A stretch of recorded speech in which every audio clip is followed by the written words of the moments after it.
إن الحمد لله نحمده ونستعينه ونستغفره ونؤمن به ونتوكل عليه ونعوذ بالله من شرور أنفسنا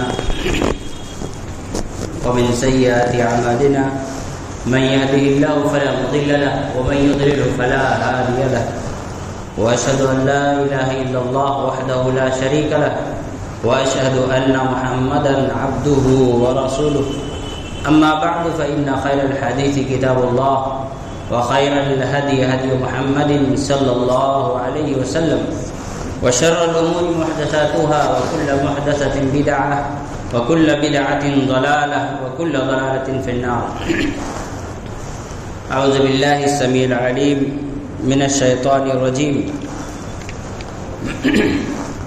الذين يأكلون الربا لا يقومون إلا كما يقوم الذي يتخبطه الشيطان من المس ذلك بأنهم قالوا إنما البيع مثل الربا وأحل الله البيع وحرم الربا فمن جاءه موعظة من ربه فانتهى فله ما سلف وأمره إلى الله ومن عاد فأولئك أصحاب النار هم فيها خالدون. تمام قسم کی تعریف توصیف کی بریائی بڑائی بزرگی اللہ وحدہ لا شریک کے لیے لائق و زیبا ہے، جو تنے تنہا اس کائنات کا خالق مالک مدبر ہے، جو تنے تنہا جن و انس کی عبادت کا مستحق ہے. ہزارہ درود و سلام ہو تمام انبیاء کرام پر، خصوصاً ذات مبارکہ مطہرہ مقدسہ پر جن کا نام نامی اسم گرامی احمد مجتبیٰ محمد مصطفیٰ صلی اللہ علیہ وسلم. اللهم صل على محمد وعلى آل محمد كما صليت على إبراهيم وعلى آل إبراهيم إنك حميد مجيد. اللهم بارك على محمد وعلى آل محمد كما باركت على إبراهيم وعلى آل إبراهيم إنك حميد مجيد. بھائیو، دوستو، بزرگوں، ماؤں اور بہنوں، گزشتہ جمعہ خطبے کی ابتدا اس موضوع کے ساتھ کی گئی تھی کہ عالم انسانیت جن مسائل سے دوچار ہے اس میں ایک مسئلہ انسان کے بنیادی حقوق کا تحفظ ہے، اور ان بنیادی حقوق میں سب سے پہلا حق انسان کا زندہ رہنے کا حق ہے. اور اس سے متعلق قرآن و حدیث کی روشنی میں چند باتیں آپ کے سامنے رکھی گئی تھیں. انسان کی اس دنیا میں بحیثیت انسان جو بنیادی حقوق ہیں اس میں سے ایک حق ہے اس کے مال و دولت کا تحفظ. انسان کے زندہ رہنے کے حق کے بعد اسے سب سے زیادہ جس چیز کی ضرورت ہے وہ ہے اس کے مال و دولت کی حفاظت. انسان چاہے وہ تھوڑا کمائے یا بہت زیادہ کمائے، ہر صورت میں اس کا یہ حق حاصل ہے کہ اس کے جان کے ساتھ ساتھ اس کے مال بھی محفوظ ہو. شریعت اسلامیہ نے جانے انجانے، رضامندی و ناراضگی، ہر حال میں انسان کے مالوں کے تحفظ کو اہمیت دیا ہے اور لازمی قرار دیا ہے. یہی وجہ ہے کہ ہم جب قرآن مجید کا مطالعہ کرتے ہیں، احادیث مبارکہ کی چھان بین کرتے ہیں، تو ایسی صورت میں یہ بات ہمیں نظر آتی ہے کہ شریعت اسلامیہ ہمیں یہ حکم دیتی ہے کہ نہ تو کوئی انسان برضا و خوشی کسی کے مال کو کھا جائے اور نہ ہی کسی کے ناراضگی کے ساتھ اسے ہڑپ جائے. میں انشاءاللہ آگے نقطہ وار ان باتوں کا تذکرہ کروں گا سب سے پہلے ہم اس بات پر گفتگو کرتے ہیں کہ آدمی کسی کے مال کو سامنے والے کی رضامندی کے بغیر کیسے حاصل کرتا ہے، جس کے کئی طریقے ہیں سماج اور معاشرے میں، جن میں سے ایک ہے چوری کرنا۔ چوری کرنا، انسان کے مال جائیداد کو چوری چھپے اپنا بنا لینا، اس پر قبضہ جما لینا۔ اس کی کوئی بھی شکل ہو سکتی ہے، کوئی بھی طریقہ ہو سکتا ہے۔ آدمی کسی کے گھر میں چوری کر لے، کسی کے یہاں کام کر رہا ہے، آفس میں کام کر رہا ہے، گھر میں کام کر رہا ہے، 2 سال 4 سال 10 سال کے بعد آدمی بے فکر ہو جاتا ہے، چلو یہ میرے گھر کا کام کرنے والا، یہ نوکر ہے، یہ نوکرانی ہے، 10 سال سے میرے یہاں کام کر رہی ہے، مجھے پورا اعتماد اس پر ہے۔ چابی کہیں رکھ دی، الماری کی چابی رکھ دی، کبھی الماری کھلا رکھ دیا اور اس نے ہاتھ صاف کر دیے۔ آپ نے کہیں گاڑی رکھی اور آپ چلے گئے، آپ چابی نکالنا بھول گئے، کوئی گاڑی اٹھا لے گیا۔ آدمی دھوکے سے آدمی کا اکاؤنٹ سے پیسہ نکال لیا۔ یہ ساری کی ساری چیزیں کیا ہیں؟ چوری ہے۔ چاہے آدمی کسی بھی طریقے سے مال چوری کرے، چوری ہے، اور شریعت اسلامیہ نے اسے حرام قرار دیا۔ اور اللہ رب العالمین نے فرمایا السارق والسارقۃ فاقطعوا ایدیہما، چوری کرنے والا انسان مرد ہو یا عورت، دونوں کی سزا یہ ہے کہ ان کے ہاتھوں کو کلائی تک کاٹ لیا جائے گا۔ اسی طرح سے آدمی ظلم کرتے ہوئے چیزوں کا سامان ہڑپ لیتا ہے۔ اللہ نے جسمانی طور پر مضبوط بنایا ہے، یا عقل بہت تیز ہے، دماغ بہت تیز ہے، قانونی لڑائی لڑ کر یا زور زبردستی انسان کسی کی زمین و جائیداد پہ قبضہ کر لیتا ہے۔ بھائی بھائی کے مسائل ہوتے ہیں، میراث کی تقسیم کا مسئلہ ہوتا ہے، نہیں دیں گے کیا کر لو گے، وہ کیا کرے گا بیچارہ، کچھ نہیں کر پاتا۔ زمین جائیداد اسی طرح سے ہڑپ لی جاتی ہے، اس کا بٹوارا نہیں ہوگا کیا کر لو گے، بہنیں بیچاری خاموش کیا کر سکتی ہیں۔ بھائی کا بھی رشتہ ہے، کہاں تک گھسیٹے، کہاں تک لڑائی جھگڑا کریں۔ سماج اور معاشرے کے لوگ بھائی تمہارے بھائی بھائی کا مسئلہ ہے، تم لوگ سمجھ لوگ ہے تو وہ بھی ہاتھ اٹھا لیتے ہیں۔ اللہ کے رسول صلی اللہ علیہ وسلم نے فرمایا من اخذ شبرا من الارض ظلما طوقه الله به يوم القيامه من 7 عرضين، کہ جو آدمی کسی کی زمین ایک بالشت بھی ظلم کے ساتھ ہڑپ لیتا ہے، اللہ رب العالمین 7 زمین اس کے گردن پہ قیامت کے دن لٹکا دے گا۔ پوری دنیا کے انسانوں کے سامنے اس بات کا ثبوت ہوگا کہ یہ سب سے بڑا چور تھا، اس نے اپنے بھائی کا، رشتہ دار کا، پڑوسی کا مال ہڑپ کر لیا تھا، زمین قبضہ کر لیا تھا۔ یہاں تو کوئی کھیتی باڑی والا مسئلہ ہے نہیں کہ اس کی وضاحت یہاں کرنے کی ضرورت پڑے کہ آدمی کس طرح سے کھیتیوں میں ایک دوسرے کے زمین پر قبضہ کرتا ہے۔ اللہ کے رسول صلی اللہ علیہ وسلم نے لعنت بھیجی ہے اس انسان پر جو زمین کے نشانات مٹاتا ہے تاکہ وہ دوسروں کی زمین پر قبضہ کر سکے۔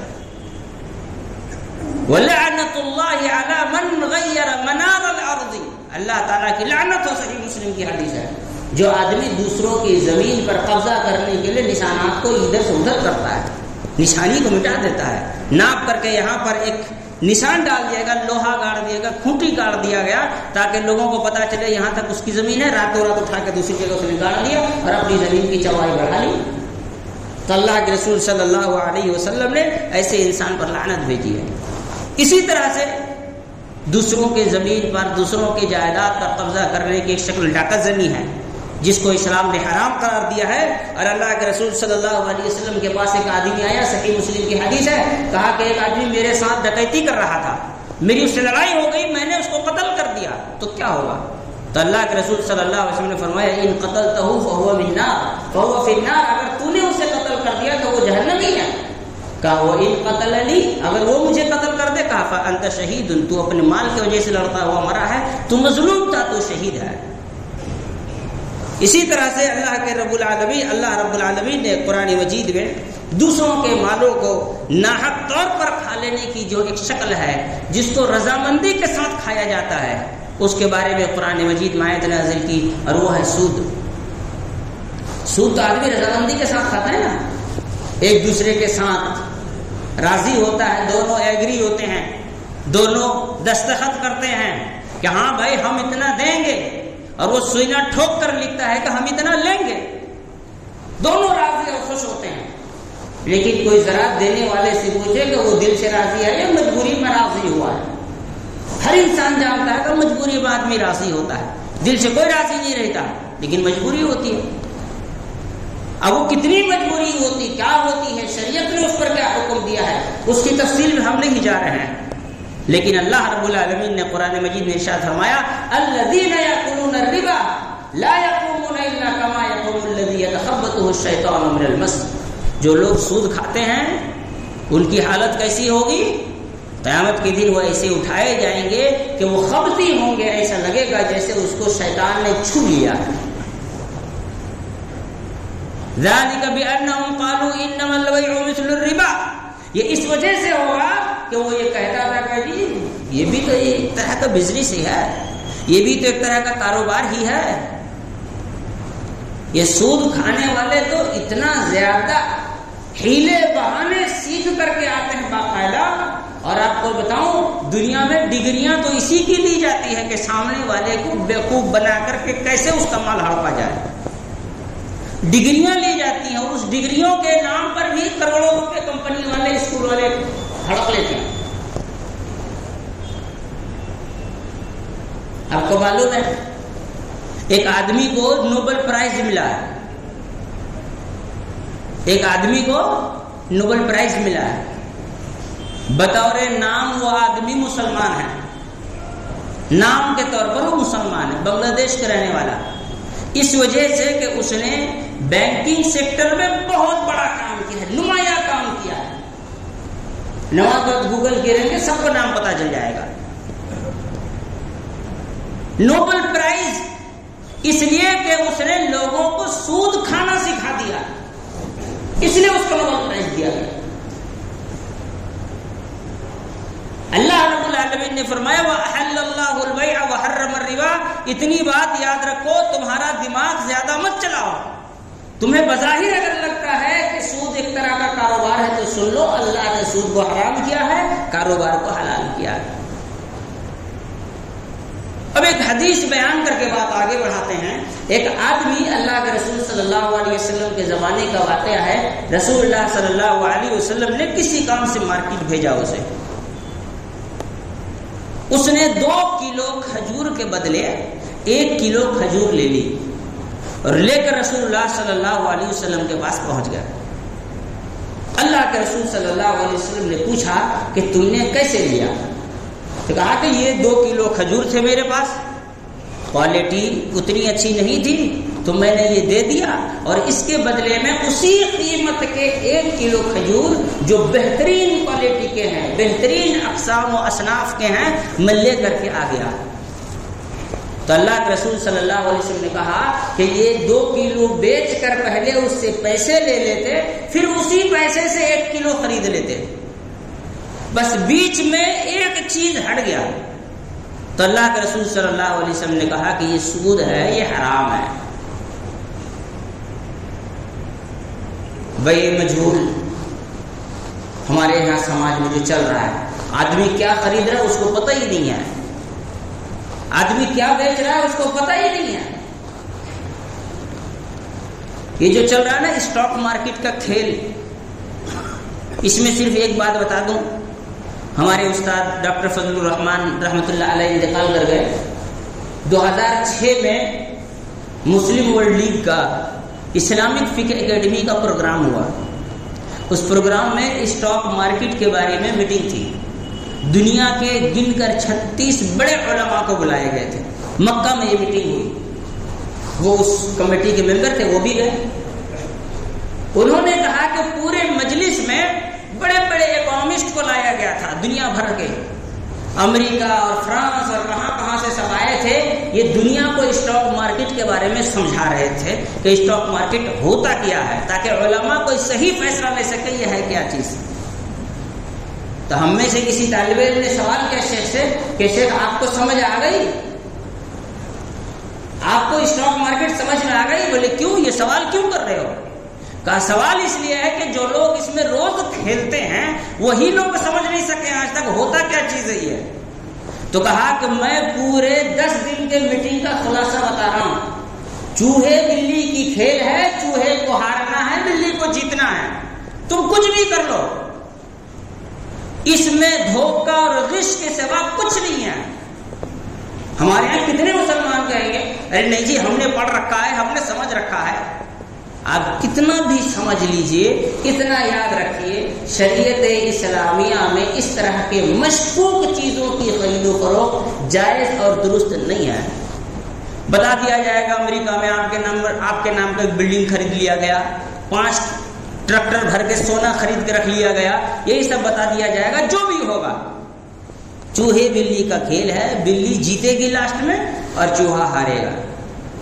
2-4 بار ہو سکتا ہے چوہا کبھی ادھر ادھر گھس کے سمجھ جائے کہ میں بچ گیا, لیکن بچ نہیں پائے گا. یہی کھیل ہے. وَأَحَلَّ اللَّهُ الْبَيْعَ وَحَرَّمَ الرِّبَا.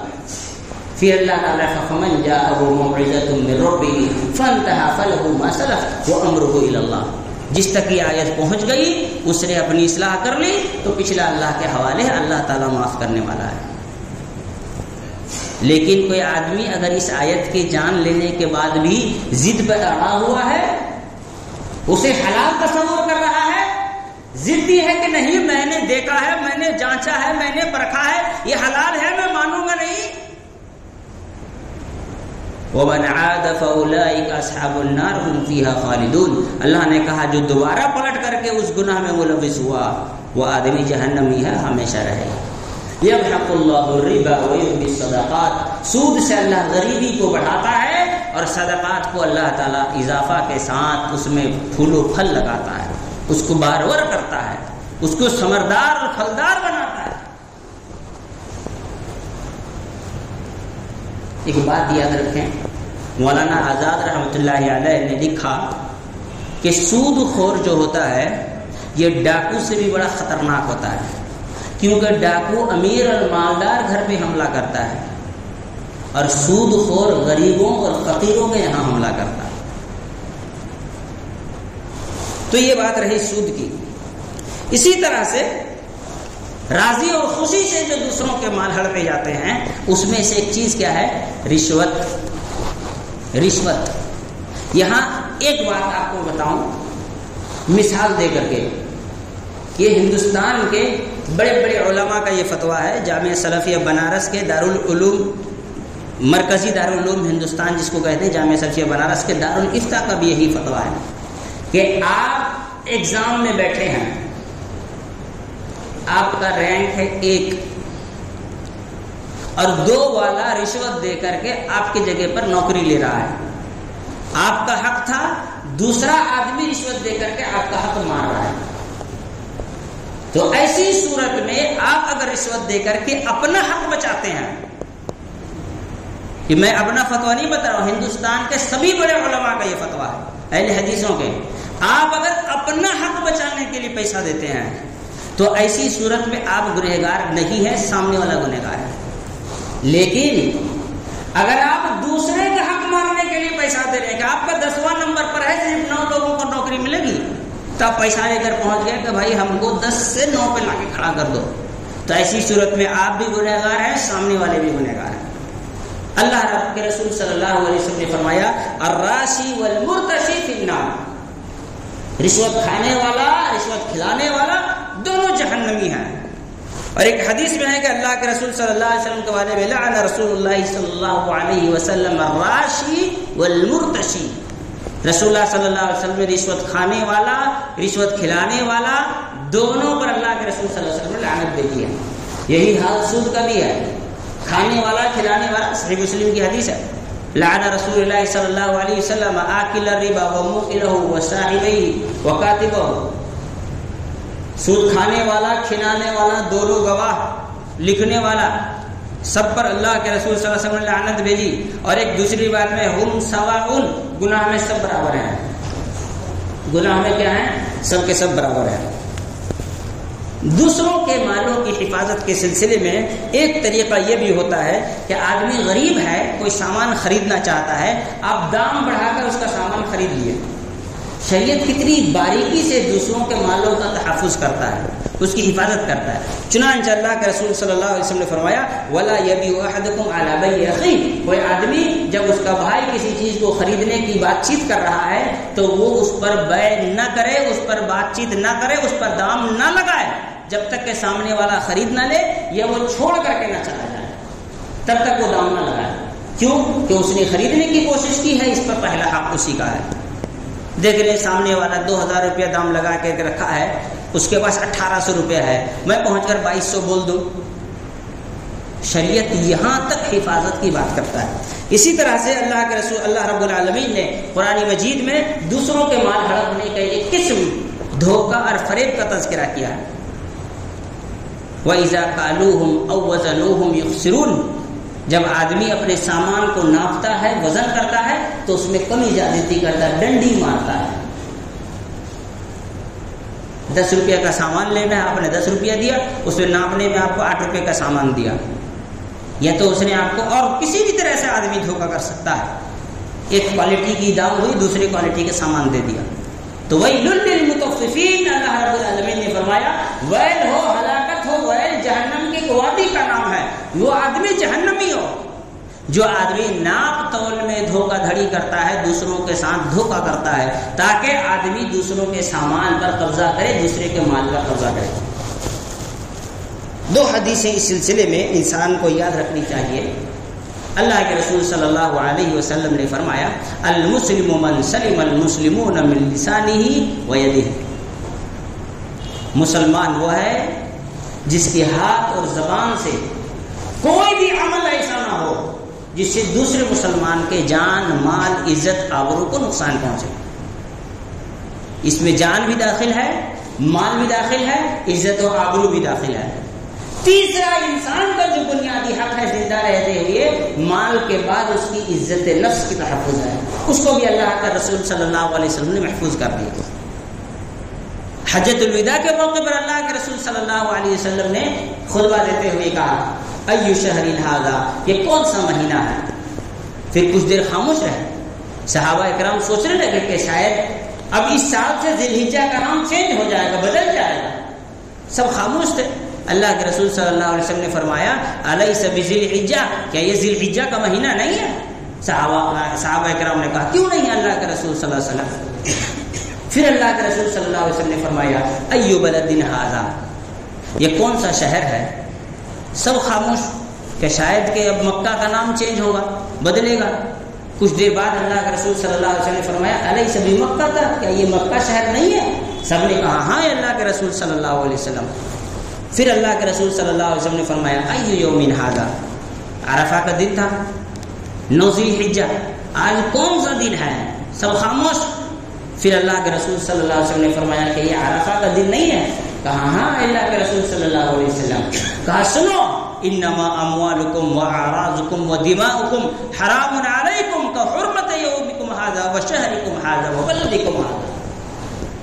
سنو، یاد رکھنا، ایک مسلمان کے لیے دوسرے مسلمان کے سلسلے میں عزت و احترام اتنی ہونی چاہیے جتنا کہ اس شہر یعنی مکہ شہر کا اس مہینہ یعنی ذی الحجہ کا مہینہ کا اور اس دن یعنی عرفہ کے دن کا احترام ہے اتنا زیادہ ہونا چاہیے۔ علیکم حرام، تم پر حرام ہے کہ تم اس کی عزت کے ساتھ کھیلو، تم اس کے مال کے ساتھ کھیلو، تم اس کے زمین و جائیداد و مال و دولت کے ساتھ کھیلو، تم اس کے جان کے ساتھ کھیلو، یہ تمہارے لیے قطعاً اجازت نہیں ہے، تمہارے لیے حرام ہے، قابل احترام۔ حرام کا معنی قابل احترام ہوتا ہے، اسے چھونا نہیں کہیں کسی جگہ میں، اور کسی جگہ میں حرام کا معنی ناپاک بھی ہوتا ہے۔ تو یہاں پر کیا کہا گیا؟ ایک انسان کی جان، مال، عزت، آبرو ایک مومن کے لیے اتنا ہی محترم ہے جتنا کہ مکہ شہر ہے جہاں خانہ کعبہ ہے، جتنا کہ عرفہ کا دن ہے جس دن اللہ رب العالمین بے شمار لوگوں کو جہنم سے نجات عطا کرتا ہے، اور جتنا کہ ذی الحجہ کا مہینہ ہے جس میں 10 دن آتے ہیں شروع کے ایسے کہ جس میں کی گئی عبادتیں سال بھر کے کسی بھی دن کی عبادت کے مقابلے میں سب سے زیادہ اہمیت رکھتی ہے۔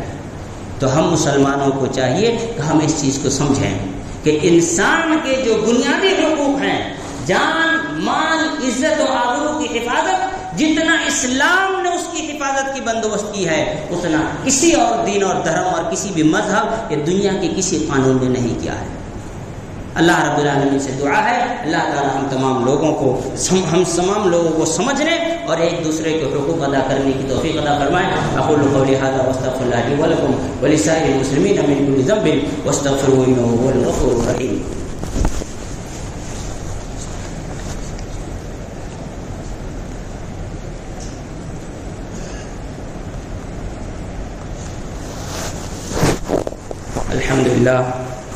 الحمد لله كفى وسلام على عباده الذين اصطفى أما بعد أعوذ بالله السميع العليم من الشيطان الرجيم إن الله وملائكته يصلون على النبي